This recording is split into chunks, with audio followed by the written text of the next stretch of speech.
모세의 당부, 유언, 명령이라고 할 수가 있겠습니다. 오늘도 또 10계명, 3계명부터 쭉 마지막 10번째까지를 언급하고 있습니다. 세 번째 계명, 여호와의 이름을 망령되이 말은 무의미하게, 무가치하게, 헛되게, 함부로 그런 뜻이죠. 일컫지 말라. 안식일을 지키라. 4계명, 5계명 내 부모를 공경하라. 6계명 살인하지 말라. 7계명 간음하지 말라. 8계명 도둑질하지 말라. 9계명 거짓 증거하지 말라. 10계명 이웃의 아내, 집, 밭, 남종, 여종, 소, 나귀 그리고 모든 소유를 탐내지 말거라는 겁니다. 10가지입니다. 613가지를 압축하면 10가지고 10가지를 또 압축하면 하나님 사랑과 이웃 사랑이 되겠습니다. 그래서 첫 번째부터 네 번째까지는 하나님 사랑이고 다섯 번째부터 10번째까지는 이웃 사랑으로 이렇게 우리가 구분을 하고 있습니다. 재미난 것은 안식일에 대한 법이죠. 안식일. 엿새 동안 우리가 안식일은 거룩히 그날은 쉬어라 라고만 많이 보았는데 엿새 동안은 어떻게 해야 되냐? 힘써 자신의 모든 일을 행하라. 이 모든 일에는 빨래하는 거, 그다음에 설거지하는 거, 청소하는 거, 직장 업무, 농장에서 일하는 거, 이웃 관계 다 포함된다고 생각합니다. 이웃과의 거래, 무슨 상거래나 모든 것이 다 엿새 동안에는 힘써 해야 될 일들입니다. 지금 우리가 주 5일 근무제가 되어서 어떻게 또 할 말이 많습니다만은 닷새 동안에 또 엿새 동안에 할 걸 다 한다 효율적으로 합리적으로 그렇게 한다 그럽니다만 원래 하나님이 주신 법은 엿새 동안은 힘써 일하는 거 그리고 일에 되는 날은 쉬는데 어떻게 십니까? 자신 아들, 딸, 남종, 여종, 소, 나귀 모든 가축 문 안에 유하는 객까지도 아무 일도 하지 않고 안식하도록 하라는 겁니다. 예. 왜 이렇게 해야 됩니까? 여호와의 안식일이니라고 밝혔습니다만은 뒤에 애굽 땅에서 종되었을 때 하나님이 강한 손과 펜팔로 너희를 인도해 내셨다는 걸 생각해 보라 이제. 근데 여기 구출했다기보다는 더 중요한 것은 애굽 땅에 있을 때죠. 애굽 땅에 있을 때 어땠습니까? 죽지 못해 사는 삶을 살았습니다. 집도 주지 않고 백도를 구해야 되는 국고성을 쌓고 대토목공사를 벌리는데 동원이 되어서 살았으나 죽은 것 같이 그렇게 지내왔죠. 왜 그랬습니까? 파로의 탐욕 때문에 그런 거죠.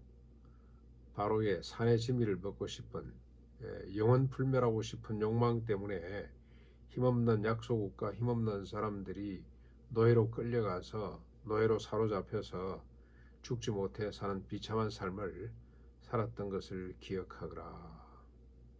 결국 안식일 법은 쉬라는 거죠. 쉼을 얻어라. 일에 몰입하기보다는 그날은 구분해서 쉬면서 인간을 점검하고 자신을 점검하고 이웃을 점검하고 하나님 앞에서 자기를 다시 한번 더 추스리는 시간을 갖거라. 그리고 육신적으로도 회복이 된다는 생각이 듭니다.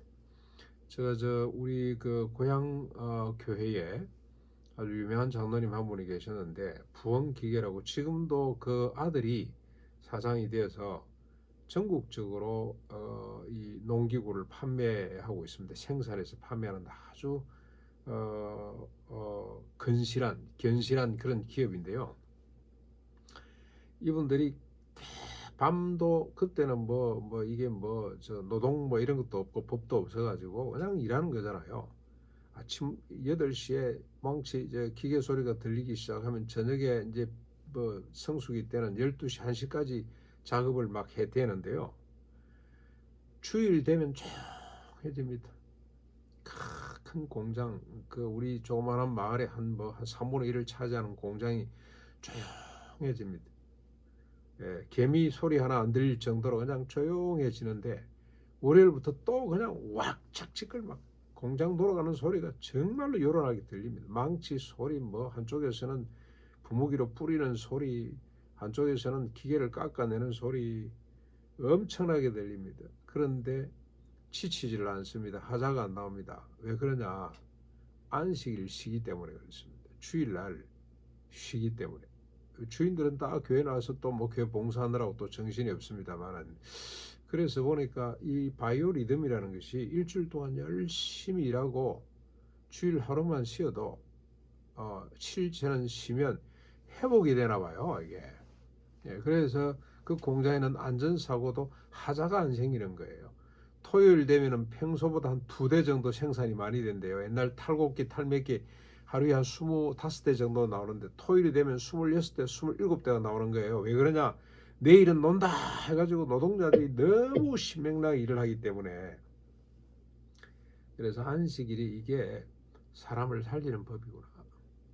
사람을 복되게 지치지 않고 계속해서 달려갈 수 있도록 하는 법이 안식일 법이구나.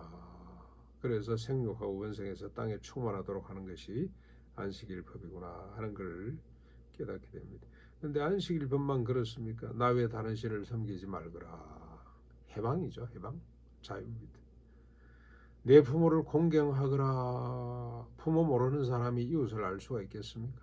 인간관계 첫 번째가 부모인데 이런 법을 주셔가지고 부모를 공경하다 보면은 이웃을 공경할 수밖에 없죠. 살인하지 말라, 간음하지 말라, 이런 법이 없었으면 가정이 제대로 서겠습니까? 도둑질하지 말라, 거짓 증거하지 말라. 요즘 보면은 참 기가 찹니다. 이재명 죽이려고 했던 사람 그냥 수사 종결 그냥 끝내버리잖아요. 동기가 뭔지 이유가 뭔지 뭐 그 사람의 신분이 어떤 사람인지 밝히지 않고 그냥 끝내버립니다. 거짓 증거가 그냥 난무합니다. 그래서 불신 사회가 만들어지고, 그래서 예수님도 예스는 예스, 노는 노는, 이 노 여기에서 더 지나가는 것은 죄다 말이죠. 예, 옳은 것은 옳다, 그런 것은 그러다 이렇게 딱딱 잘라서 해야 되는데 법정에 서서 또 이웃 간에 거짓 증거를 밥 먹듯이 하는 이런 시대가 되고 있습니다. 내 이웃의 아내나 집이나 남종이나 여종이나 소나 나귀 모든 소유를 탐내지 말거라. 탐이 나니까 자랑하게 되고 자랑하니까 또 갈등이 생기고, 예, 이러고 있는데 이런 법들 때문에 얼마나 안정된 개인과 가정과 세상이 보장이 되는지, 예, 이렇게만 살면은 생육하고 원성해서 땅에 충만해지는 하나님의 소원이 이루어지지 않겠습니까? 이렇게만 살면 정의와 공의와 인애가 넘치는 하나님의 나라, 평화로운 나라, 신명나는 나라, 살맛나는 나라가 되지 않겠습니까? 예, 인류가 이렇게 산다면은 정말 유사일에로 가장 행복한 역사를 쓰지 않겠습니까? 그렇죠? 근데 신약으로 건너오면은 이 법과는 비교될 수 없을 만큼 법이 더 강화되죠. 강화됩니다. 살인하지 말라가 어떻게 강화됩니까? 미워하지 말라. 미워하는 사람은 이미 살인한 것이다. 간음하지 말라가 어떻게 강화됩니까? 네 이웃을 보고 이성을 보고 음욕을 품는 것 자체가 간음입니다. 그렇게 강화됩니다. 탐내지 말거라. 일용할 양식 외의 것은 내 것이 아니라고 생각하는 수준으로 이 법이 강화되는 거죠. 그래서 구약의 613가지는 예고편이고 신약의 예수님이 주신 법은 이 본편이죠. 본편. 이렇게 강화되는데 그 이유가 뭡니까? 이 구약도 못 지켜가지고 전부 다 패망했는데 진멸당했는데 어떻게 감당하도록 이렇게 법이 더 강화되냐, 이걸 자꾸 사람들이 부담스럽게 생각을 해요. 제가 저 강남 큰 교회들 이야기를 자주 합니다만 제가 저 사랑에 가서 한번 집회를 한 적이 있습니다. 이 교회개혁 실천연대 한다고 돌아다닐 때 그때 6번을 했는데요.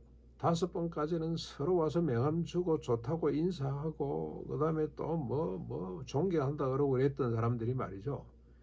마지막 날 헌금에 대한 설교를 했더니 아무도 다가오는 사람이 없어요. 제가 지나가는데도 아무도 아는 척을 안 해요. 그거는 언급하지 말라 이거지. 돈 문제, 집 문제는 언급하지 말라 이 말입니다. 여러분 우리 박혜우 집사 아들 영인이가 교회 문턱까지 왔다가 도로 돌아가 버린 이유가 무엇 때문에 그렇습니까? 강남의 유명한 교회 장로, 집을 4채나 갖고 있는 장로가 말이죠. 어떻게 실수해도 지도 책임이 있지. 예, 그래서 계약금 700만 원, 1,700만 원 계약금 걸었다가 한 푼도 못 받고 돌려받지 못했죠. 그래서 아버지가 탄원서를 쓰고 아버지가 찾아가서 젊은 아이들 실수했는데 한번 교훈한다 셈치고, 그러고 또 장로님이고 권사님이니까 조금만 한번 네 아이가 지금 교회 나오려고 그러는데 한번 좀 기회를 주십시오. 전부 다 돌리다라는 말은 안 하겠습니다. 일부만이라도 좀 돌려주십시오. 그랬더니 입 싹 닦아버렸어요. 그리고 바로 또 계약이 됐겠죠. 또 1,700만 원 벌었겠죠. 1,700만 원 어떻게 썼을까? 11조 했을까? 여러분, 신약이 오면은 정말로 법이 더 강화되는데 무슨 근거로 하나님께서, 주님께서 이런 법을 우리에게 주셨는가? 이런 이야기가 은혜가 안 되는, 은혜가 듣기 싫어요. 근데 이게 우리를 살리는 법인데, 이게 생명인데 철저하게 세속화되고 기복화돼 버렸습니다. 기독교가 아니고 종교가 됐어요. 종교. 그래서 농문학교가 계속해서 이게 하나님 앞에서 해야 될 사명이 있는 건가? 왜 하나님이 이 학교를 망하지 않고 아직까지도 세워놓고 계시는가? 여러분, 신약이 이렇게 법이 강화되는 이유가 뭡니까? 십자가 부활입니다. 십자가 부활. 그리고 성령 부어 주심입니다.